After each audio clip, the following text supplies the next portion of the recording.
औज़ुबिल्लाहि मिनश्शैतानिर्रजीम बिस्मिल्लाहिर्रहमानिर्रहीम या अय्युहल्लज़ीना आमनुत्तक़ुल्लाहा हक़्क़ तुक़ातिही व ला तमूतुन्ना इल्ला व अंतुम मुस्लिमून या अय्युहन्नासु इत्तक़ू रब्बकुमुल्लज़ी ख़लक़कुम मिन नफ्सिन वाहिदा वख़लक़ मिन्हा ज़ौजहा वबस्स मिन्हुमा रिजालन कसीरन वनिसाअ वत्तक़ुल्लाहल्लज़ी तसाअलून बिही वल अर्हाम इन्नल्लाहा काना अलैकुम रक़ीबा या अय्युहल्लज़ीना आमनुत्तक़ुल्लाहा वक़ूलू क़ौलन सदीदा युस्लिह लकुम अअमालकुम वयग़फ़िर लकुम ज़ुनूबकुम वमन युतिइल्लाह व रसूलहु फ़क़द फ़ाज़ फ़ौज़न अज़ीमा सदक़ल्लाहुल अज़ीम। अल्हम्दुलिल्लाहि रब्बिल आलमीन वस्सलातु वस्सलामु अला अशरफिल अंबिया'i वल मुरसलीन नबियना मुहम्मद व अला आलिहि व सहबिहि अजमईन। अम्मा बाद, अल्लाह रब्बुल आलमीन की हम सब लोगों पर बड़ी करम नवाज़ी, बड़ा एहसान है कि उन्होंने हमें दीन की बात कहने और दीन की बात सुनने के लिए एक बार फिर यहाँ जमा होने की तौफीक अता फरमाई। अल्लाह रब्बुल आलमीन की बारगाह में दुआ है कि हम सब का यहाँ जमा होना इसे कबूल फरमाए और इस बात को हम सब के लिए आखिरत में ज़रिया निजात बना दे।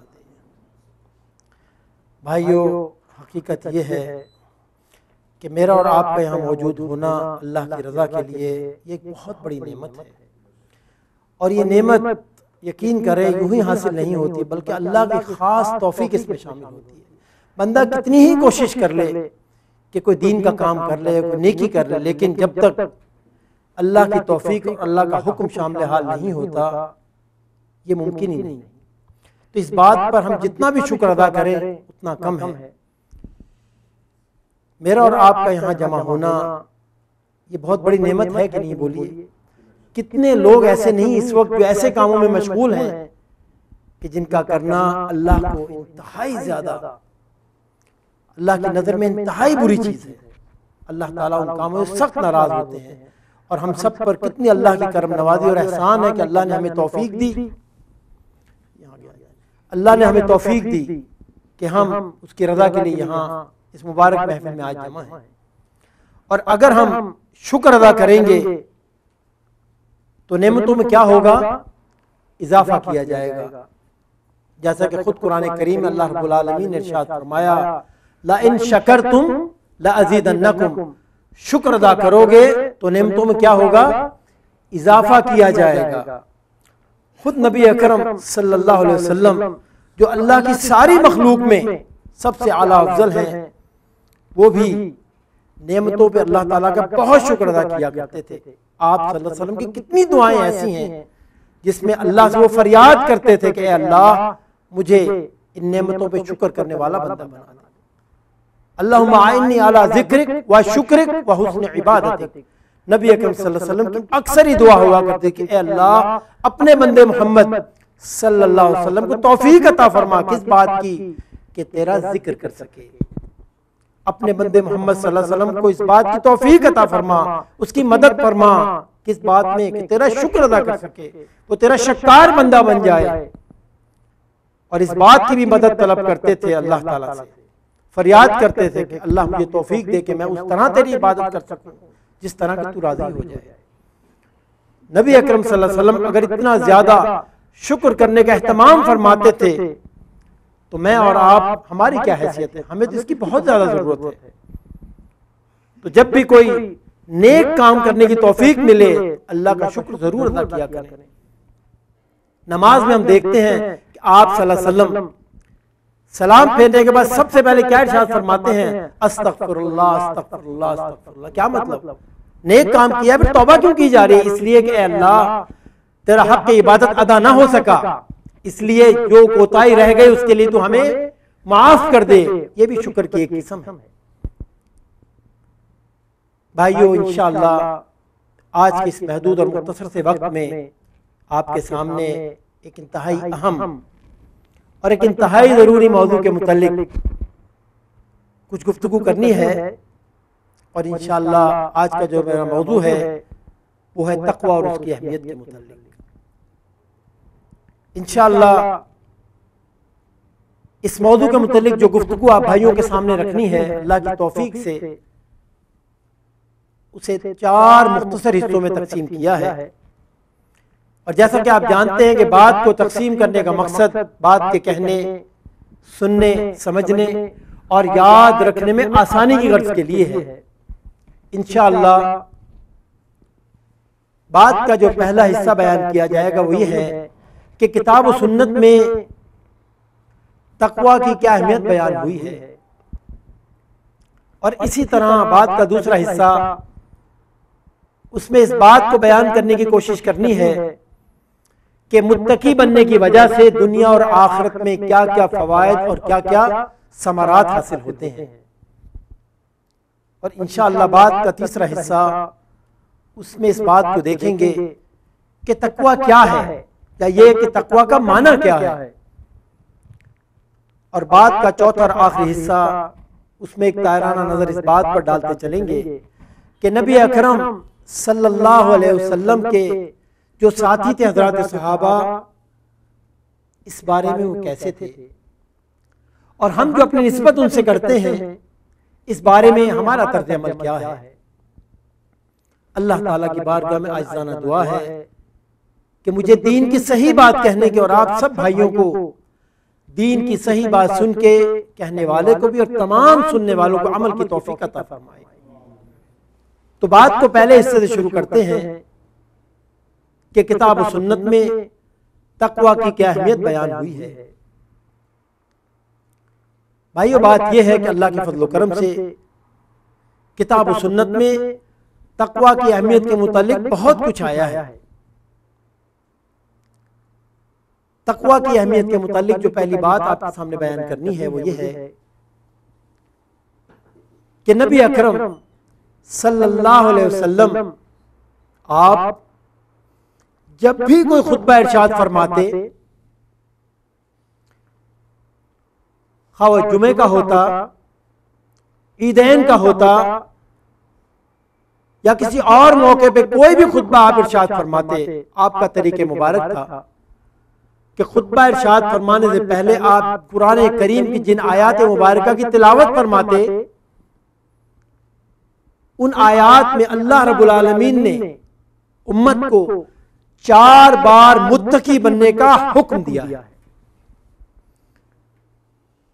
अभी दर्स की इब्तिदा में मैंने आपके सामने कुरान करीम के मुख्तलिफ मुकामात से 3 आयात की तिलावत की। पहली आयत करीमा में अल्लाह रब्बुल आलमीन ने इरशाद फरमाया, या अय्युहल्लज़ीना आमनुत्तकुल्लाह, और दूसरी जगह इरशाद फरमाया या अय्युहन्नासुत्तकू रब्बकुम, और इसी आयत मुबारक में तीसरी जगह इरशाद फरमाया वत्तकुल्लाहल्लज़ी तसाअलूना बिही वल अरहाम, और चौथी जगह इरशाद फरमाया या अय्युहल्लज़ीना आमनुत्तकुल्लाह। इन आयत करीमा में अल्लाह रब्बुल आलमीन ने 4 बार अहले ईमान को मुत्तकी बनने का हुक्म दिया। अगर तक़वा के मुतालिक, उसकी अहमियत के मुतालिक मैं कोई और बात ना भी करूं, अल्लाह के फजल करम से इन आयत करीमा में अल्लाह रब्बुल आलमीन ने जो अहले ईमान को 4 बार, अगर अल्लाह ताला एक बार भी मुत्तकी बनने का हुक्म देते तो क्या काफी नहीं था, लेकिन तक़वे की अहमियत को वाज़ह करने के लिए अल्लाह रब्बुल आलमीन ने इन आयत करीमा में 4 बार अहले ईमान को मुत्तकी बनने की दावत दी। इसी तरह तक़वे के मुतालिक एक दूसरी बात यह है कि नबी अकरम सल्लल्लाहु अलैहि वसल्लम का तरीका मुबारक था, आप अपने सहाबा को बार बार मुत्तकी बनने की वसीयत किया करते थे, मुत्तकी बनने की नसीहत किया करते थे। आपके सहाबा आपकी खिदमत में हाजिर होते और आके वसीयत तलब करते, और नबी अकरम सल्लल्लाहु अलैहि वसल्लम उन्हें मुत्तकी बनने की, परहेजगार बनने की, अल्लाह से डरने की वसीयत और नसीहत फरमाते। और इस बारे में कितनी अहादीस मुबारका हमें मिलती हैं, और उन बहुत सी अहादीस मुबारका में से एक हदीस वो है जिसे मशहूर हदीस की किताब मसनद इमाम अहमद में नकल किया गया है। और आप सल्लल्लाहु अलैहि वसल्लम के बड़े प्यारे साथी हजरत अबू सईद अल खुदरी रज़ी अल्लाह ताला अन्हु वरदा इस हदीस मुबारका के रावी हैं। आप सल्लल्लाहु अलैहि वसल्लम के जो सहाबा अभी बमुश्किल सन्ने बलूगत को पहुंचे थे, लड़कपन में थे, उनमें से एक हैं हजरत अबू सईद खुदरी रज़ी अल्लाह ताला, नौजवान सहाबी हैं। वो इस हदीस मुबारका के रावी हैं। उनका अपना वाक़या है, उन्हीं की ज़बान मुबारक से सुनते हैं। फरमाते हैं, मैं नबी अकरम सल्लल्लाहु अलैहि वसल्लम की खिदमत में हाजिर हुआ और हाजिर होकर बारगाह रिसालत में अर्ज की, या रसूल अल्लाह सल्लल्लाहु अलैहि वसल्लम औसीनी, ऐ अल्लाह के रसूल सल्लल्लाहु अलैहि वसल्लम, गुलाम की ख्वाहिश है, मैं चाहता हूं कि आप मुझे कोई वसीयत फरमाएं। अल्लाह अकबर, कितनी शान है हज़रत अबू सईद खुदरी रज़ी अल्लाह ताला की। कितना प्यारा सवाल कर रहे हैं, और प्यारा सवाल क्यों ना करें, आखिर किस उस्ताद के शागिर्द हैं, गौर तो करें। हमारा ईमान है कि आसमान ने मोहम्मद रसूलुल्लाह सल्लल्लाहु अलैहि वसल्लम जैसा उस्ताद कभी नहीं देखा, ना उनसे पहले, ना उनके जमाने में, और ना क़यामत तक। और इसी तरह हमारा यह भी ईमान है कि जिस तरह आप सल्लल्लाहु अलैहि वसल्लम यकता मुनफरिद मुमताज उस्ताद थे, इसी तरह आपके जो शागिर्द थे वो भी इसी तरह मुमताज थे, यकता थे, मुनफरिद थे। आसमान ने उन जैसा शागिर्द भी कभी नहीं देखा। शागिर्द क्या सवाल कर रहा है, या रसूल अल्लाह सल्लल्लाहु अलैहि वसल्लम औसीनी, ऐ अल्लाह के रसूल, गुलाम की ख्वाहिश है कि आप कोई वसीयत फरमा दीजिए। नबी अकरम सल्लल्लाहु अलैहि वसल्लम साथी की तरफ देखते हैं और जवाब में इरशाद फरमाते हैं, अलैका बितक़्वल्लाह, ऐ अबू सईद, चाहते हो तुम्हारा नबी तुम्हें कोई वसीयत करे तो तुम्हारे नबी की तुम्हारे लिए वसीयत है कि परहेजगारी इख्तियार करो, अल्लाह का तकवा इख्तियार करो, अल्लाह से डरते रहो। क्यों? फ़इन्नहु रअसु कुल्लि शै, तकवा वो चीज है, ये हर चीज की बुनियाद है, असास है। तकवे के बगैर कोई अमल अपने पाया तकमील को नहीं पहुंच सकता। भाइयों, हम देखते हैं एक दरख्त लगा है, हरा भरा है, अगर उसकी जड़ को काट दिया जाए क्या नतीजा निकलेगा? बोलिए, क्या होगा? भाई जवाब तो दे दे।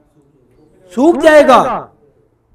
इसी तरह आप सल्लल्लाहु अलैहि वसल्लम क्या बतलाना चाहते हैं उम्मत को? इन्नहु रअसु कुल्लि शै, ये जो तकवा है, जितने नेक आमाल हैं, ये इनकी असास है, इनकी बुनियाद है, इनकी जड़ है। अगर तकवे के बगैर किसी अमल को किया जाएगा, अगर कोई अमल करते हुए अल्लाह का खौफ हमारे दिल में नहीं होगा, अल्लाह की रजा का हसूल हमारा मकसद नहीं होगा, अल्लाह का तकवा हमारे सीने में नहीं होगा, तो उस अमल में इखलास आ ही नहीं सकती। तो बात अर्ज कर रहा हूं कि किताब और सुन्नत में तकवा की क्या अहमियत बयान हुई है। इसी तरह एक और हदीस में आता है, हजरत मुआज़ इब्न जबल रज़ी अल्लाह ताला अन्हु अर्दा इस हदीस मुबारका के रावी हैं। हजरत मुआज़, बड़ा मुकाम है उनका उम्मत में। उनकी शान में एक बार नबी अकरम सल्लल्लाहु अलैहि वसल्लम ने इरशाद फरमाया, खुदू कुरान मिन अरबा, अगर कोई शख्स कुरान करीम को उस तरह सीखना चाहता है जिस तरह मुझ पर तरोताजा नाजिल हुआ, तो मेरे 4 सहाबियों से सीख ले। अल्लाह अकबर, क्या शान है उन चारों की जिनको बारगाह रिसालत से सनद अता हो रही है कि कुरान कोई उस तरह सीखना चाहता है जिस तरह मुझ पे नाजिल हुआ, तो मेरे इन चार साथियों से सीख ले। और वो खुशकिस्मत खुशनसीब कौन है? फरमाया अब्दुल्लाह इब्न मसऊद, वो मुआज इब्न जबल, वो सालिम मौला अबी हुदैफा, वो उबय इब्न कअब रज़ी अल्लाह तआला अन्हुम अजमईन। ये चार सहाबा हैं जिन्हें बारगाह रिसालत से ये सनद अता हो रही है। और इनमें दूसरे नंबर की शख्सियत हजरत मुआज इब्न जबल रज़ी अल्लाह तआला अन्हु है। आप सल्लल्लाहु अलैहि वसल्लम की खिदमत में हाजिर होते हैं, आप सल्लल्लाहु अलैहि वसल्लम की खिदमत में हाजिर होते हैं और आके बारगाह रिसालत में अर्ज करते हैं, या रसूल अल्लाह सल्लल्लाहु अलैहि वसल्लम औसीनी, ए अल्लाह के रसूल सल्लल्लाहु अलैहि वसल्लम, चाहता हूं कि कोई वसीयत फरमा दीजिए, कोई वसीयत फरमा दीजिए।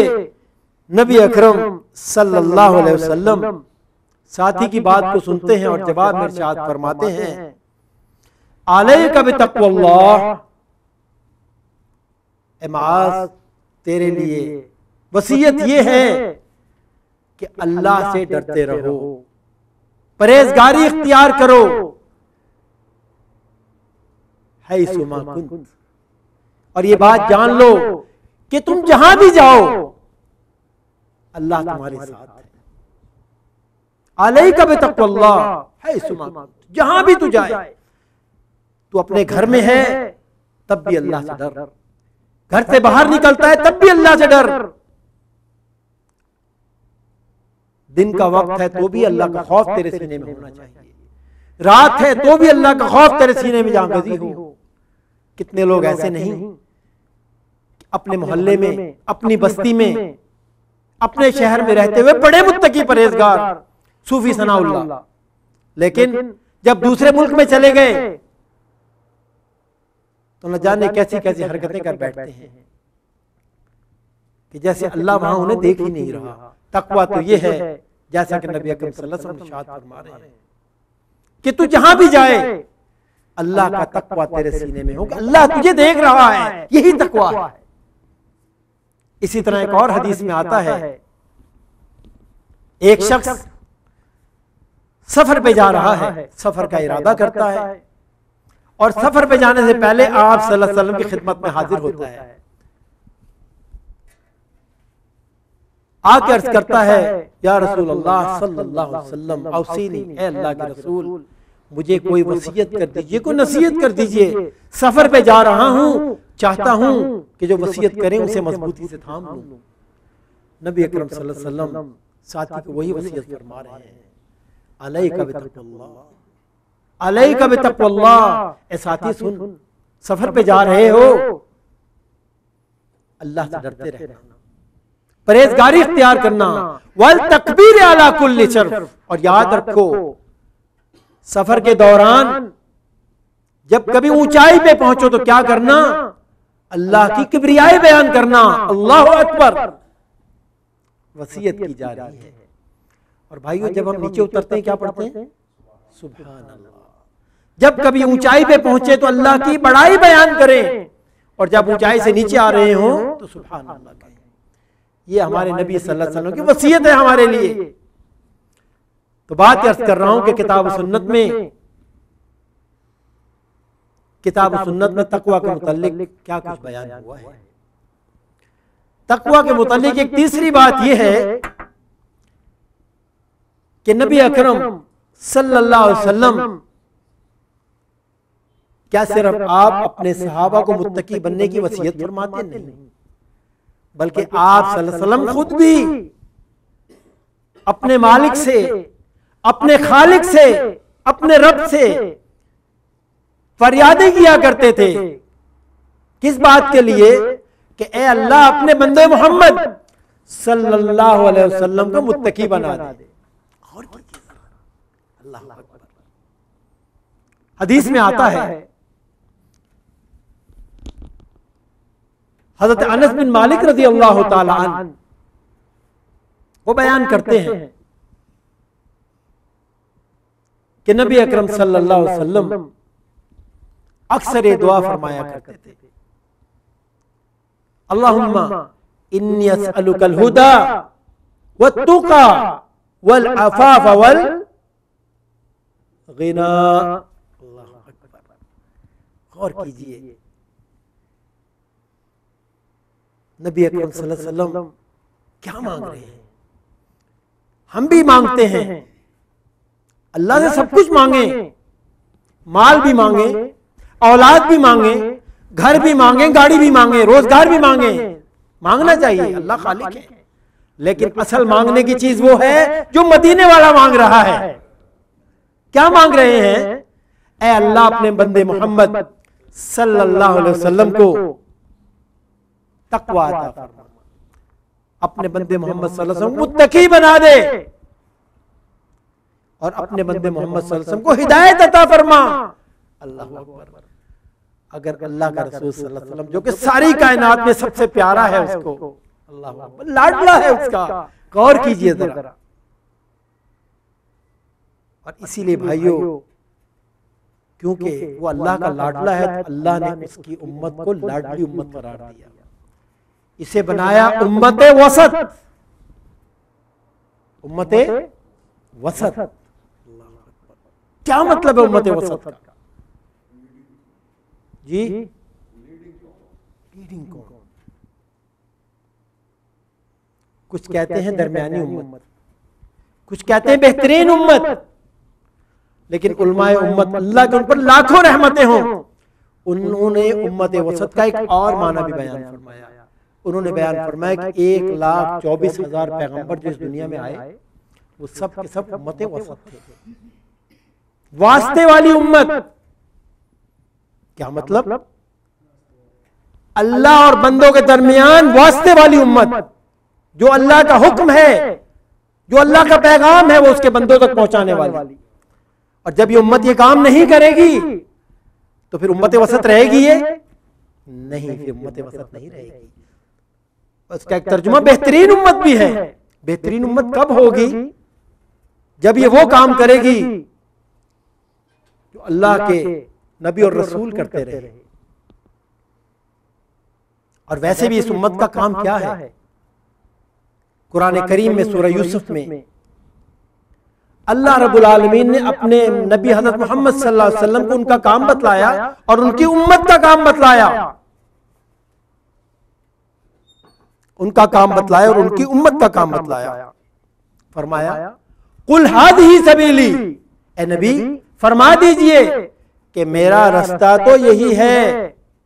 क्या रास्ता है? अदऊ इलल्लाह, मेरा रास्ता ये है कि मैं लोगों को अल्लाह की तरफ बुलाता हूं, अल्लाह की पहचान कराता हूं कि लोगों ये है तुम्हारा रब, ये है तुम्हारा खालिक, ये है तुम्हारा राज़िक, ये है तुम्हारा मालिक। कुल हादिही सबीली अदऊ इलल्लाह अला बसीरतिन, और टामक तो ये नहीं, बसीरत के साथ बुलाता हूं, मेरे पास दलाइल है इस बात के, मुझ पर वही नाजिल होती है। क्या बस मेरा ये काम है? नहीं, मेरा ये काम नहीं।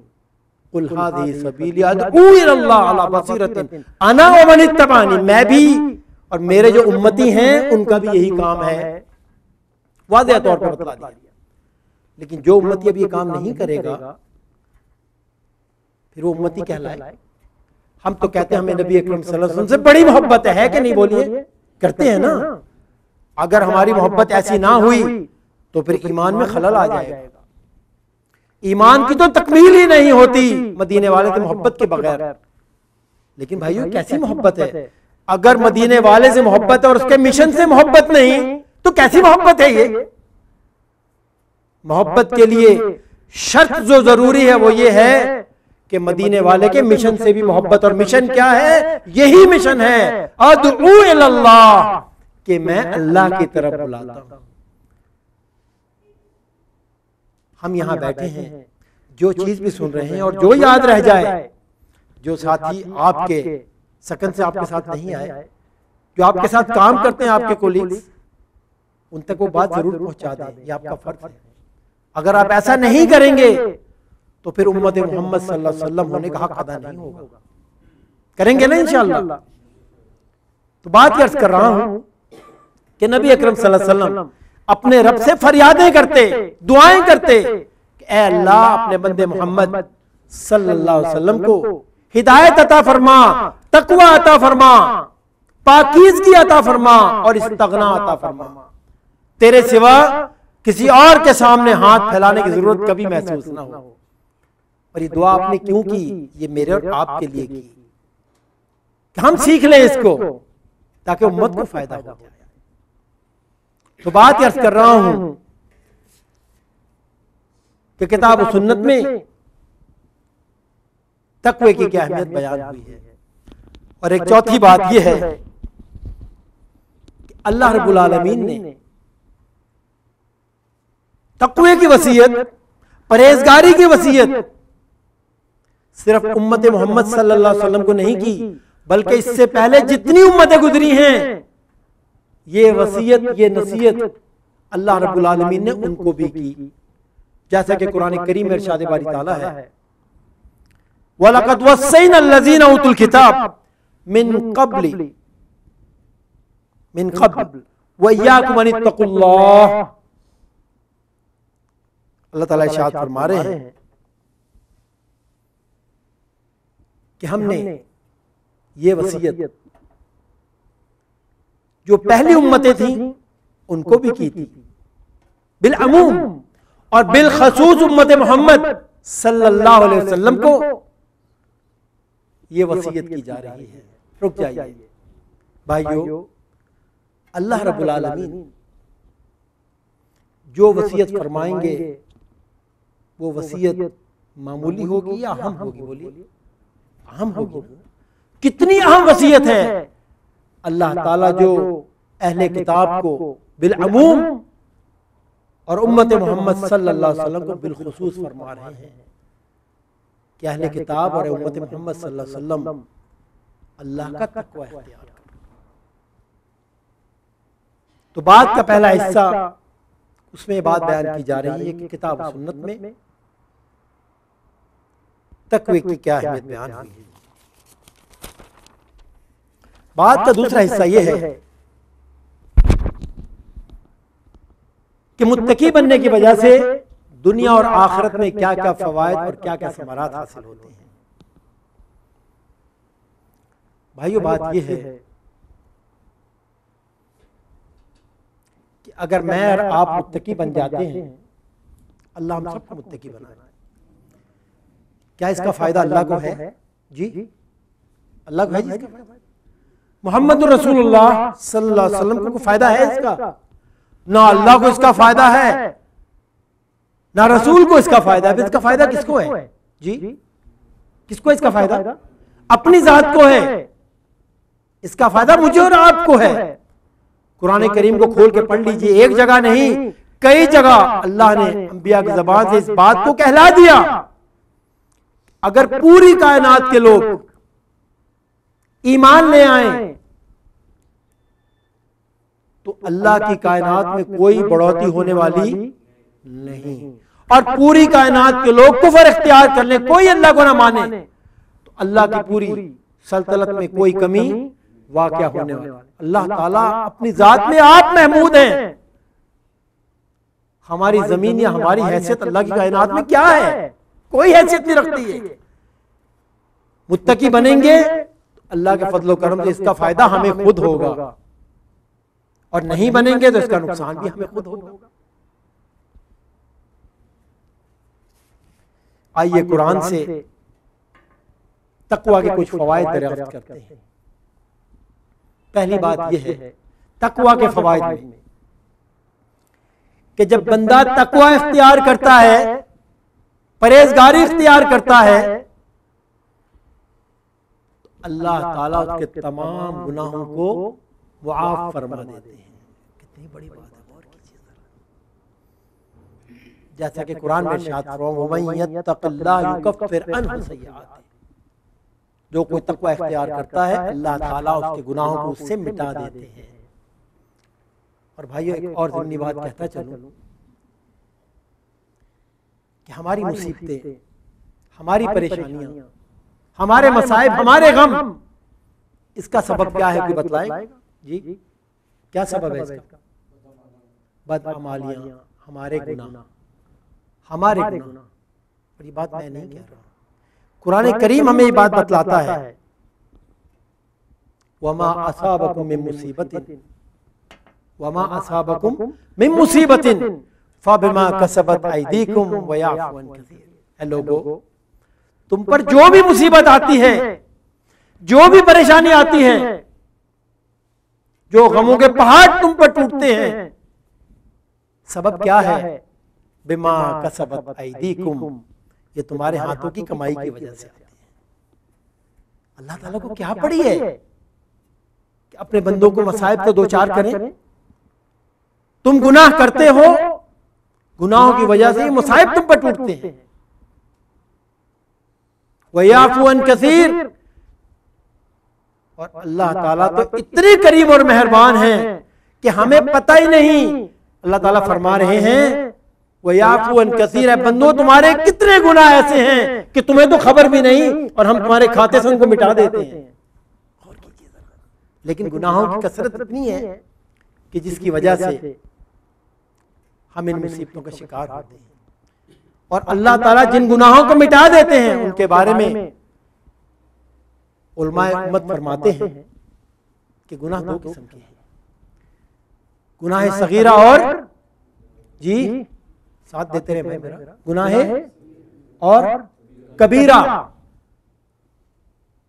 ये वो हैं जो गुनाह सगीरा हैं, अल्लाह ताला खुद बखुद इनको मिटा देते। एक नमाज से दूसरी नमाज के दरमियान, एक जुमे से दूसरे जुमे के दरमियान, एक उम्रे से दूसरे उम्रे के दरमियान, एक हज से दूसरे हज के दरमियान, जितने गुनाह हैं अल्लाह ताला उन्हें अपने फजलो करम से मुआफ फरमा देते हैं। लेकिन जो गुनाह कबीरा हैं उनके लिए भाई अल्लाह से माफी मांगनी जरूरी है, उसके बगैर वो मुआफ नहीं होते। उनका इकरार करना और तौबा करना इंतहाई जरूरी। तो बात यह कर रहा हूं, अगर हम मुत्तकी बन जाएंगे तो हमारे गुनाह बाकी रहेंगे नहीं।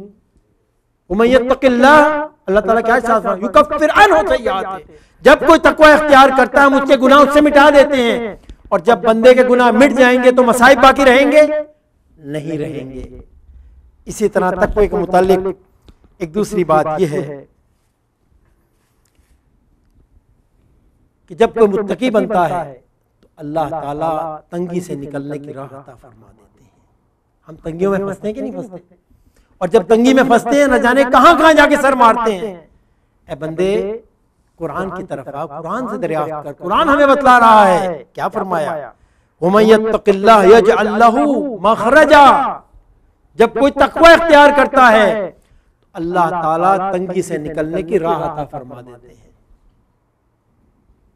और इसी तरीके से भाइयों, तकवा जो है ये रिस्क की कुंजी है। आज मैं और आप यहाँ क्यों बैठे हैं? हम रिस्क के लिए यहाँ हैं ना। रिस्क का मामला बड़ा अहम मामला है, लेकिन अल्लाह ताला क्या इरशाद फरमा रहे हैं कि अगर तकवा इख्तियार करोगे तो अल्लाह ताला वहां से रिस्क अता फरमाएंगे जहां बंदे का वहम गुमान भी नहीं होगा। अल्लाह वहां से रिस्क अता फरमाएंगे। फरमाया वमयत्तकिल्लाह यजअल लहू मखरजा व यरज़क़हु मिन हैसु ला यहतसिब, वहां से रिस्क अता किया जाता है जहां बंदे का वहम गुमान भी नहीं जाता। और भाई इस बात पर खूब गौर करें, रिस्क का मामला है, खूब गौर करें। फितर की दुआ में हम पढ़ते हैं अल्लाहुम्मा ला मानिअ लिमा आतैत व मा मुअतिय लिमा मनात। ऐ अल्लाह, जिसे तू अता करना चाहे उसे को रोक सकता, और जिसे तू रोक दे उसे को दे सकता कोई नहीं दे सकता। अल्लाह ताला ही राज़िक है। तो बात अर्ज़ कर रहा हूं कि किताब और सुन्नत में तक़वे के फ़वाइद क्या है। इसके अलावा एक और जगह अल्लाह ताला इरशाद फरमाते हैं कि अगर बस्तियों वाले दो काम करें, बस्तियों वाले दो काम करें, अल्लाह ताला जमीन और आसमान से उनके लिए रिस्क के दरवाजे खोल दें। और ये दो काम क्या है? फरमाया ईमान लाएं और क्या करें? तकवा इख्तियार करें, तकवे की रविश इख्तियार करें, परहेजगारी इख्तियार करें। फरमाया वलाउ अन्ना अहलुल कुरा आमनू वत्तक़ौ लफतहना अलैहिम अबवाबम मिनस समाई वल अर्द। फरमाया अगर बस्तियों वाले मैं और आप, हमारी बात हो रही है। बस्ती वाले कौन कौन हैं? सब काले गोरे, अरबी अजमी, सारे अल्लाह के बंदे हैं बस्तियों वाले। अल्लाह ताला उनके लिए फरमा रहे हैं अगर ये दो काम करें तो हम जमीन और आसमान से बरकतों के दरवाजे खोल दें इनके लिए। और वो ये है कि ईमान की रविश पे आ जाएं, अल्लाह को ही अपना खालिक, मालिक, राज़िक तस्लीम करें, उसके साथ किसी को शरीक न ठहराएं, और नबी अकरम सल्लल्लाहु अलैहि वसल्लम को अपना सच्चा नबी माने, उनकी अताअत करें, उनकी पैरवी इख्तियार करें। ये तो है ईमान। और उसके बाद क्या करें? तकवे की रविश इख्तियार करें। जब भी कोई काम करें अल्लाह से डरते हुए करें, तो क्या होगा? अल्लाह ताला उनके लिए बरकतों के दरवाजे खोल देंगे। तकवे का एक और पांचवा फायदा ये है, अल्लाह अकबर, ए अल्लाह हम सबको तकवा अता फरमा, हम सबको मुत्तकी बना दे। एक पांचवा फायदा ये है कि जो मुत्तकी हैं वो अर्श वाले रब के औलिया हैं। जो परहेजगारी इख्तियार करता है, जो तकवा इख्तियार करता है, वो अल्लाह का वली बन जाता है। और भाइयों, हमने किन किन को वली बना रखा है? और कीजिए जरा। गंदे कपड़े, हराम चीजें खा पी रहे हैं, नाजायज तरीके से लोगों का माल खा जाते हैं, मुंह पे गालियां। वो जी बाबा जी बड़े पहुंचे हुए हैं, बड़े पहुंचे हुए बाबा जी। ना कभी बाबा जी ने नमाज पढ़ी, ना दीन का पता, ना किसी चीज का पता। क्या है जी? औलिया है जी, अल्लाह के बड़े पहुंचे हुए। नहीं, आइए कुरान से दरियाफ्त करते हैं। सुनना चाहेंगे ना?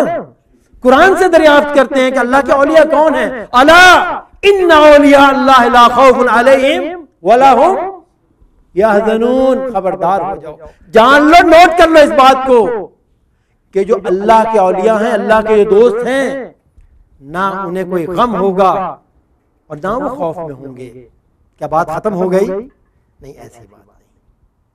अभी तो औलिया की सिफ़त बयान हुई है। औलिया है कौन?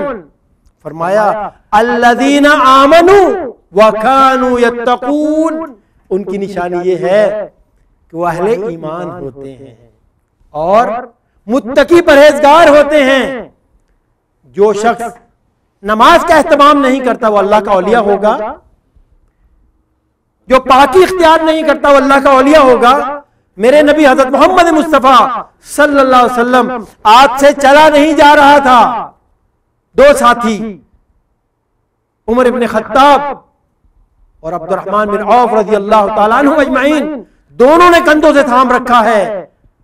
और मेरा आका इस तरह मस्जिद में जा रहा है, नमाज पढ़ने के कदम उठ नहीं रहे, कच्चे फर्श पे लकीर बनती चली जा रही है। नबी को तो इस बात की इजाजत नहीं कि वो बगैर नमाज के घर में बैठ जाए, और ये अल्लाह का औलिया बना फिरता है कि जी मुझे नमाज की जरूरत नहीं, हमारा दिल नमाज पढ़ता है। जब मदीने में नमाज खड़ी होती है वहां पढ़ते हैं जाकर, और बैठा हुआ कहां पर है? शेखोपुर में। अजीब बात है। याद रखें, अल्लाह के औलिया सिर्फ वो होंगे जिनकी निशानदेही कुरान कर रहा है। अल्लज़ीना आमनू व कानू यत्तकून, उनकी पहचान ये है कि वो अहले ईमान होते हैं और तकवे की रविश पे चलते हैं। हराम माल नहीं किसी का खाते, हराम काम नहीं करते, परहेजगारी इख्तियार करते हैं वो। और एक छठा फायदा, अल्लाह अकबर, अल्लाह अकबर, कितने फायदे हैं तकवे के, गौर कर रहे हैं। हम कहां भटक रहे हैं? फरमाया जो मुत्तकी बन जाए वो अल्लाह के यहाँ सबसे ज्यादा इज्जत और एहतराम वाला है।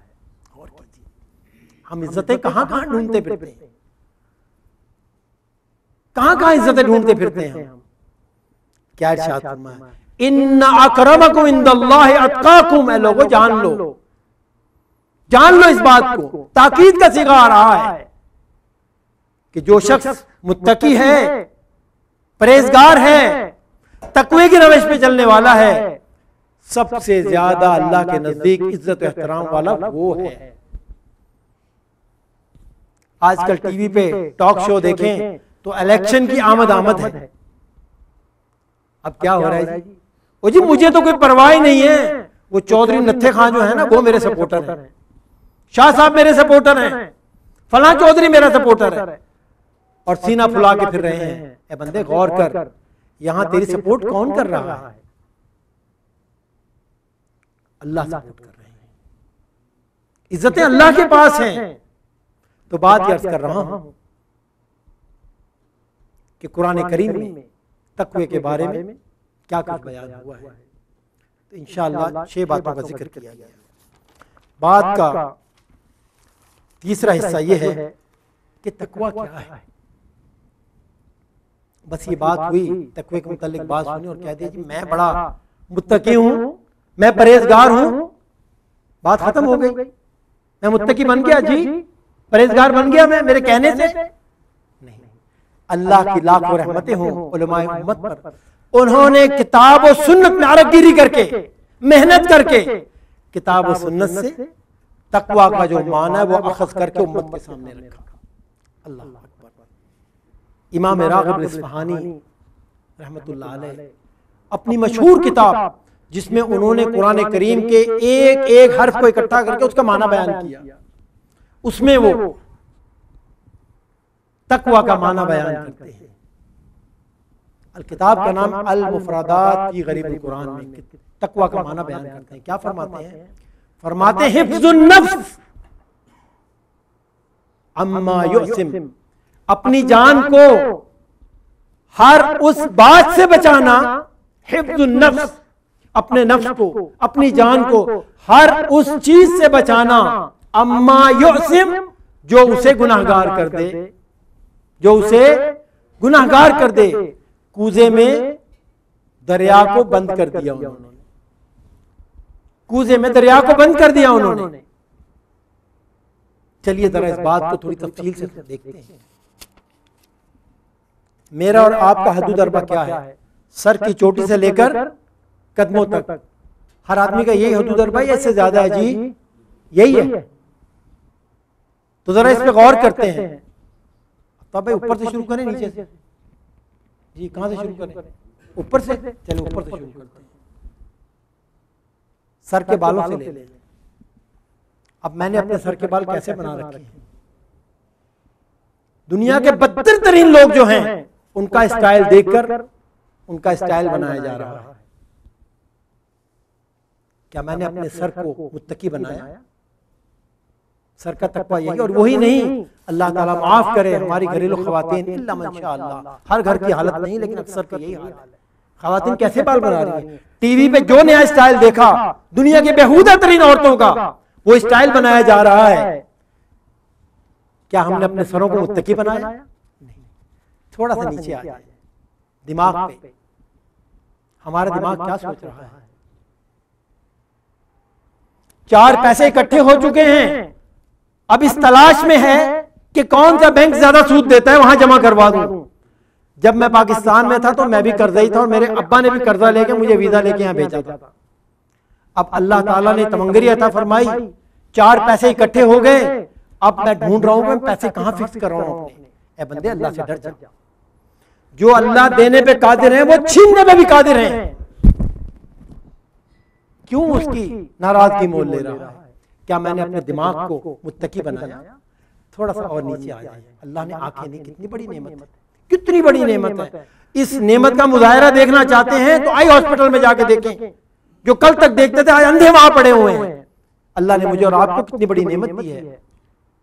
इसका तकवा क्या है? मैं क्या देख रहा हूं?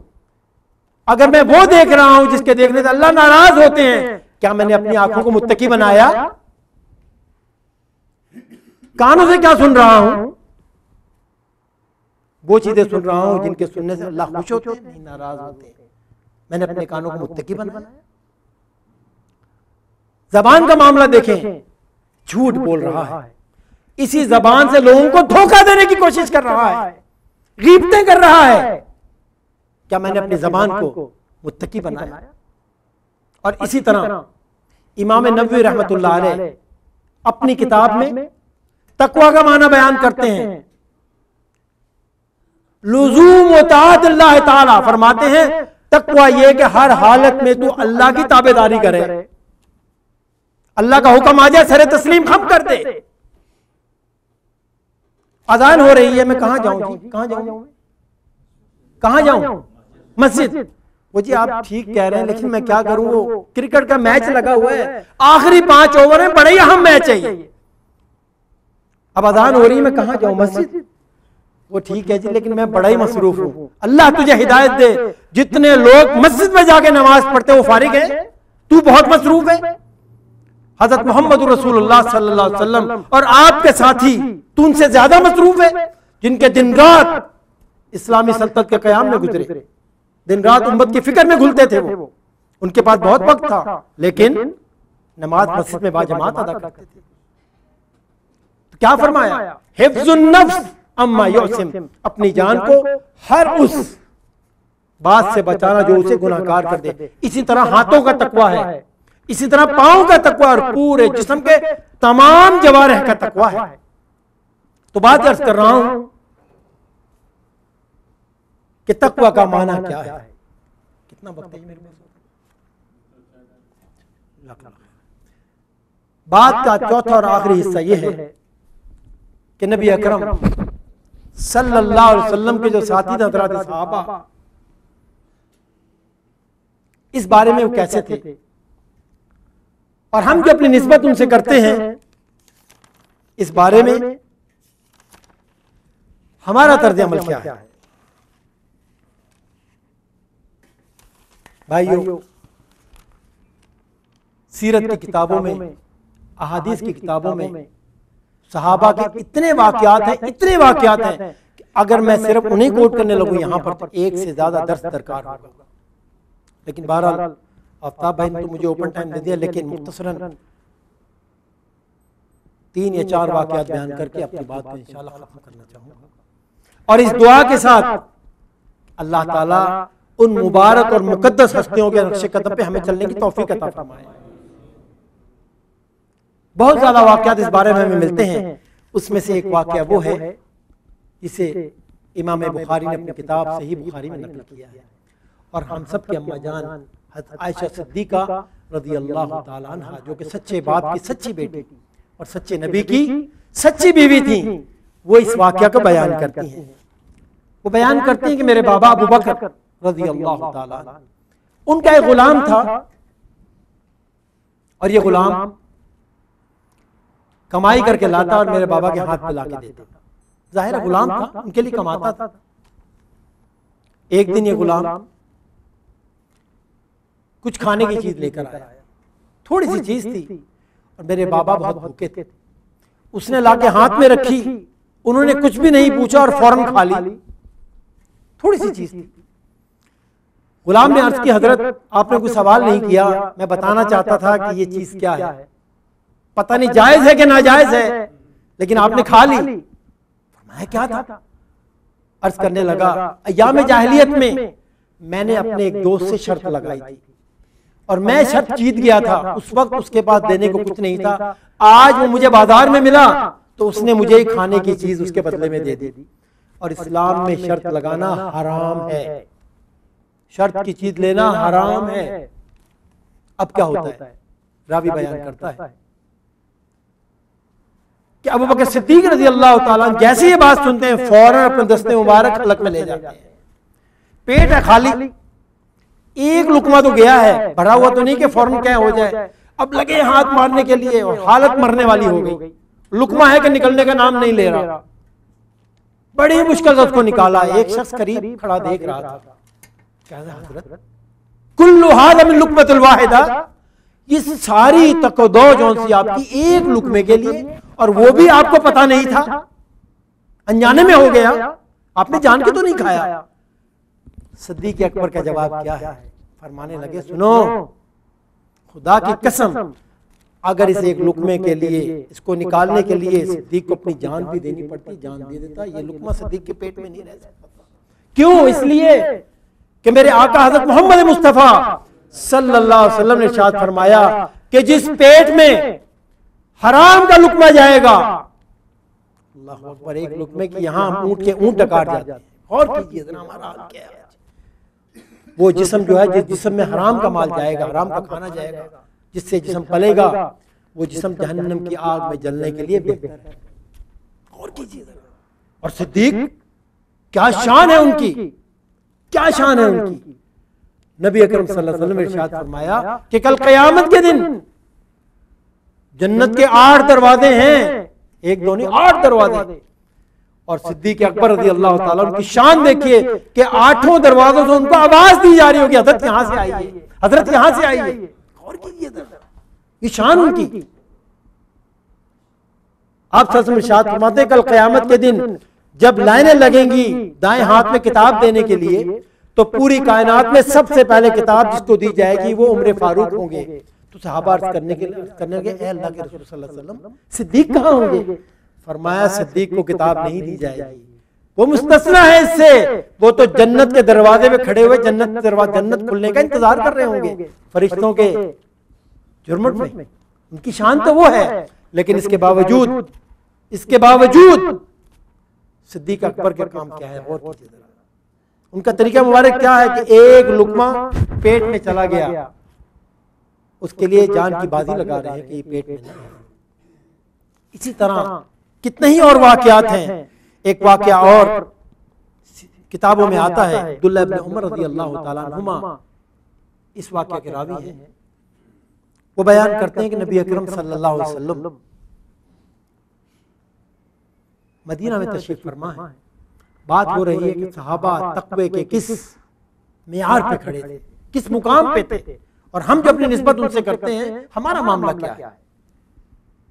अब्दुल्लाह इब्न उमर रज़ी अल्लाह ताला अन्हुमा वो बयान करते हैं कि नबी अकरम सल्लल्लाहु अलैहि वसल्लम मदीने तशरीफ ला चुके हैं, और आप सल्लल्लाहु अलैहि वसल्लम का तरीके मुबारक ये था कि आपके जितने सहाबा थे आपको पता था कि मेरे किस सहाबी में, किस साथी में कौन सी खसूसियत पाई जाती है, किस सलाहियत का मालिक है वो, और जो जिस सलाहियत का मालिक होता था आप सल्लल्लाहु अलैहि वसल्लम उससे वो काम किया करते थे। आप सल्लल्लाहु अलैहि वसल्लम के बड़े प्यारे साथी जिनका नाम मरसद बिन अबी मरसद रज़ी अल्लाह ताला अन्हु है, नौजवान हैं, खूबसूरत हैं, लंबे चौड़े हैं, बड़े तेज और चालाक हैं, शार्प हैं। अल्लाह के नबी उनकी जिम्मेदारी क्या लगाते हैं कि मरसद तुम्हारी जिम्मेदारी ये है कि मक्का में जो मुसलमान बाकी रह गए जिन्हें कुफ्फार ने कैद कर रखा है मक्के वालों ने, तुम जाओ और एक एक करके उनको उनके चुंगल से छुड़ा के लाओ। चालाक हैं, तेज हैं, होशियार हैं, ये काम कर सकते हैं। अब वो जाते वहां पर, जब मौका मिलता किसी न किसी मुसलमान को उठा के ले आते। एक दिन अब्दुल्लाह इब्न उमर रज़ी अल्लाह ताला अन्हु फरमाते हैं कि एक दिन अपने मिशन पे मक्का पहुंचते हैं,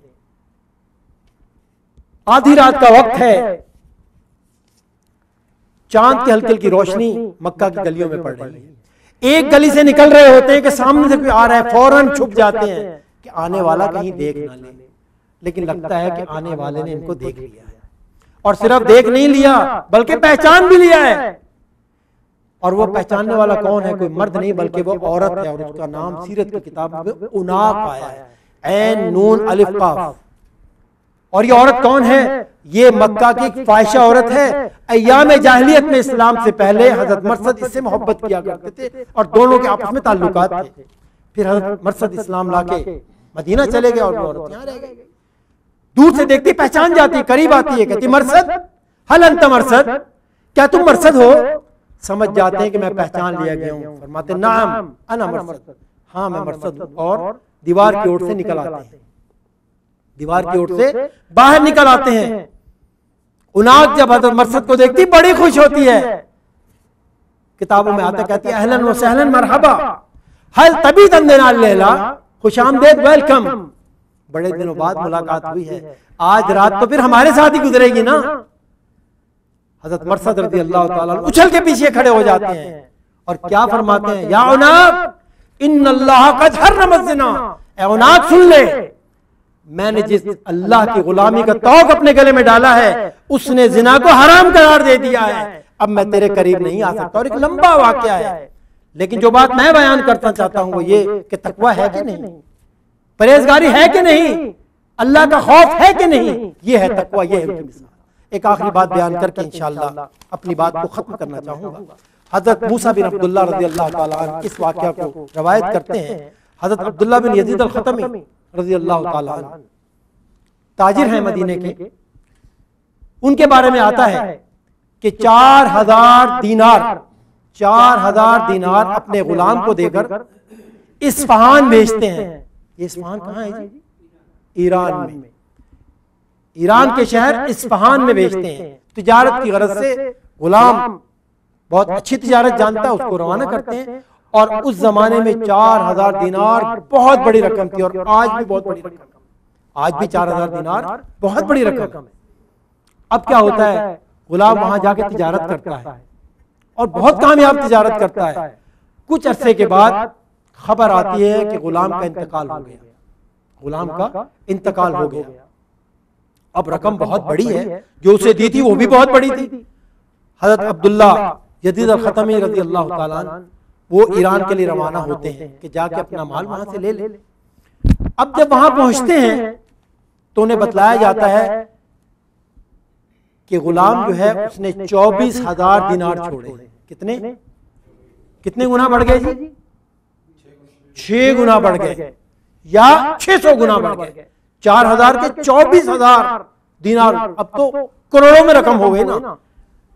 जैसे रकम उठाते हैं, कोई आदमी खामोशी से उनके करीब आके कहता है, हजरत इन्नहु काना युकारिबुल माल रिबा, आपका जो गुलाम था जो तिजारत करता था उसमें थोड़ी सी आमेज़श रिबा की भी थी, सूद की भी थी।